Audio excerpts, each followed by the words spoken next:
Joining me live now is former White House Chief of Staff and consultant at Bondi Partners, Mick Mulvaney. We've missed you, Mick Mulvaney.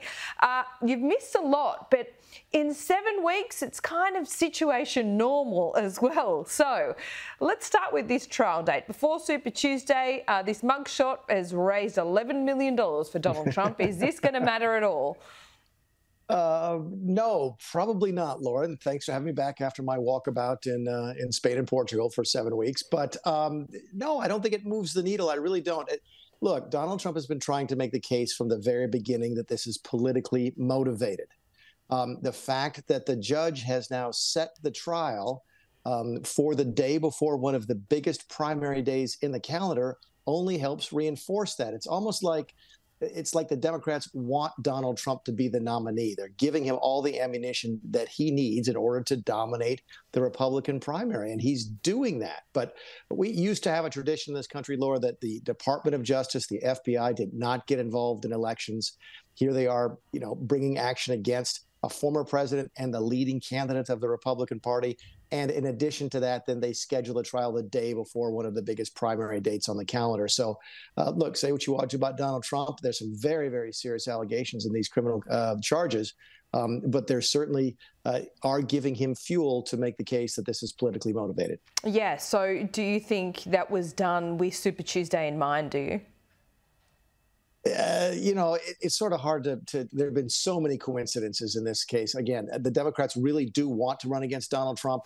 And I guess I'd put it this way. If you wanted Donald Trump to win, you'd be doing the Republican primary now. You'd be doing exactly what the Democrat Department of Justices and the Democrat district attorneys are doing in New York, Washington, Florida, and Georgia. Yeah, right. OK, so how does this affect Donald Trump? Because from what I can see, he's still riding pretty high in the polls. Ron DeSantis is just nowhere. You and I have talked for the last several months about Donald Trump. What percentage support would he have in the Republican primary voters? And the numbers I've always given you between 30 and 40%. He's at 50% now in many polls nationwide, and in Iowa, New Hampshire, and South Carolina. He's doing much better than people realized. It's almost as if he has been able to use these allegations of political targeting to pick up additional votes within the Republican primary. He continues to trail Joe Biden in a theoretical matchup nationwide, but he's doing better than expected right now in the Republican primary, probably because of these criminal charges. There's a lot of talk, and I think justifiably so, to be honest, about Joe Biden's cognitive ability, his age. And, Donald Trump's no spring chicken, but he's certainly got a lot more energy. He seems to make less mistakes, if you like. But he's made a thing of that. That's his whole shtick, if you like. So I know what the polls say, what they say, but and Democrats believe this as well, that if it's Joe Biden, he beats Donald Trump. Are you do you still prescribe to that? Or with this cognitive question in play, might that not be the case?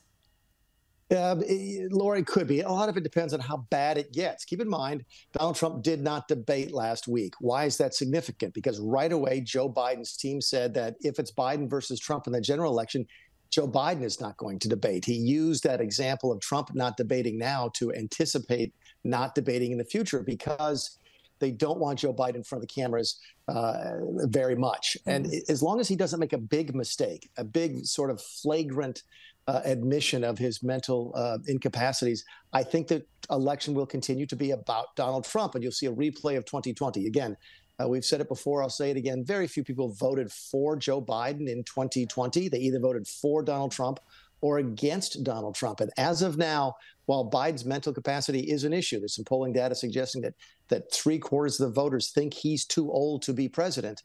But as long as he's running against Donald Trump and doesn't make any big mistakes, he might be okay. The Democrats got a real problem on their hands here, don't they? Because I already see this pivot from Donald Trump. He's kind of bypassing Joe Biden, already talking about Kamala Harris. And the message there to Americans is it's not going to be Joe Biden, it's going to be Kamala.